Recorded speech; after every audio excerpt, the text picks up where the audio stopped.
এই কোন ঘটনা থেকে আমার দাদা উস্তাদ আলাউদ্দিন বয়াতি এই গানখানি লিপিবদ্ধ করেছেন এটা আপনারা বুঝতে পেরেছেন, কারণ এই বিষয়গুলি আপনাদের যথেষ্ট মুখস্থ করছে। তারপরও হয়তো অনেকের জানা কথা মনে সাময়িক থাকে না, সেজন্য একটু বলতে হয়।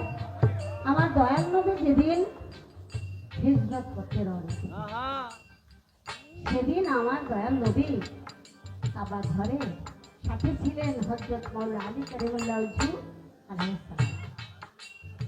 সেদিন আমার দয়াল নবী বলেছিলেন, আলী আমি চলে যাই মদিনায়, যাকে বলে পায়বা।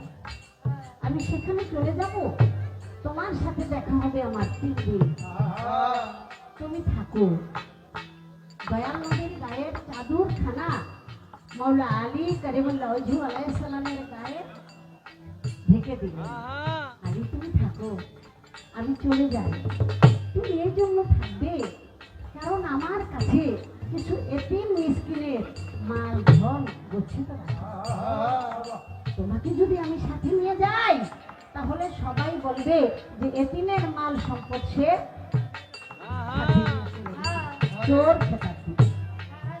তাই তুমি থাকো, তুমি এতিমের মাল সম্পদ যার যার বন্টন করে দিয়ে 3 দিন পরে তোমার আমার সাথে দেখা হবে। আলী আলহামদুলিল্লাহ মুখে হাসি দিয়ে বললেন, ইয়া রাসূলুল্লাহ, আপনি যখন মুখে বলেছেন যে 3 দিন পরে দেখা হবে, আর আজরাইলের ক্ষমতা নয় আমাকে।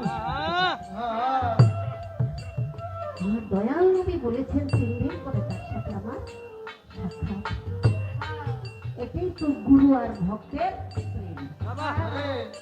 গুরুর মুখের বাণী অমৃত সুধা, এর চেয়ে বড় কিছু আর থাকতে পারে না বাবা। গুরু ভক্তের যে কি মহব্বত, কি প্রেম, এটা দয়াল নবী প্রমাণ করেছেন আলীর মাধ্যমে। চাদর মুড়ি দিয়ে শুয়ে আছে, কারণ এখানে কোনো মৃত্যু তাকে স্পর্শ করতে পারবে না। চতুর্দিকে কাফির ঘেরো দিয়ে আছে, দেখবো কোন রাস্তা দিয়ে পালায়। আমার আল্লাহর আদেশে দয়াল নবী এক মুষ্টি ধুলে দিয়ে সূরা ইয়াসিন এটা 10 নম্বর আয়াত পাঠ করে যখন সবার উপরে ছিটায় দিল, দেওয়ার সাথে সাথে তারা যেন অথর্ব মুক্তির মতো দাঁড়ায়। দয়াল নবী চলে গেলেন, তারা চোখে এটা পবিত্র কোরআনের কথা। এটার মধ্যে যদি কেউ বিতর্ক করে, এটা যদি কেউ অবিশ্বাস করে, তাহলে তো তার ঈমান হবে। আমার দয়াল নবী হেঁটে গেলেন, ধুলা ছিটায় দিয়া। তারা দেখলো না, দরজা খুলে না, সবাই এসে ধৈর্য হারা হয়ে যখন নাকি দরজা ভেঙে ভিতরে প্রবেশ করে, চাদর মুড়ি দিয়ে শুয়ে আছে।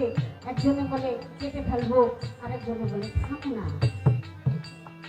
ওর নাম তো আলামিন ছিল। আরবের মধ্যে এত বিশ্বাসী লোক তার তো মেরেই ফেলবো, যাবে কিভাবে। মারার আগে একবার চাঁদমুখ খালি দেখি, নুরানি বদন খালি দেখি। এইভাবে যখন মুখের কাপড় উঠাইছে, তাই দেখে যে এখানে আমার দয়াল নবী উপস্থিত, তাই এখানে মহিলা সবাই বললো, যারে আমরা শত্রু ভাবি, যে আমাদের পথের কাটা, তারই যখন পেলাম না, তাহলে আবু তালেবের বেটা আলীকে মেরে হবে। রাখি আল্লাহ, এটাই ছিল, এটাই বিশ্বাস, এটাই ছিলাম। তাই সেদিন আমার মাওলা আলী যে এতিম মিসকিনের ধনগুলো ছিল, সেটা যার যার বন্ধকের জিনিস তাকে দিয়ে আমার মাওলা আলী আমার নবীজির সাথে ওই সূত্রটা ধরেই